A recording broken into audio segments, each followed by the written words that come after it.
खबर शामिल करेंगे सांगला हिल से हमारे नुमाइंदा दिल अहमद की। सांगला हिल डॉक्टर मुबारक रज़ा राजपूत असिस्टेंट कमिश्नर सांगला हिल यौम आशूरा 10 मुहर्रम अल हराम के सिलसिले में किए जाने वाले इंतजाम के हवाले से मीडिया से गुफ्तगू कर रहे हैं। टीम ने बड़ी मेहनत से पूरे रूट्स को क्लियर भी करवाया है, तजावज़ात भी ख़त्म की हैं।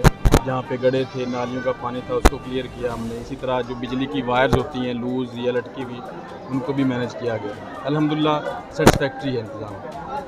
सर, सुना है कि आपने एक कैमरा रूम जो है जो आपने मुनक्कद किया है, वो सीसीटीवी कैमरे का जो रूम है उसको आप कैसे कंट्रोल कर रहे हैं और कैसे देख रहे हैं?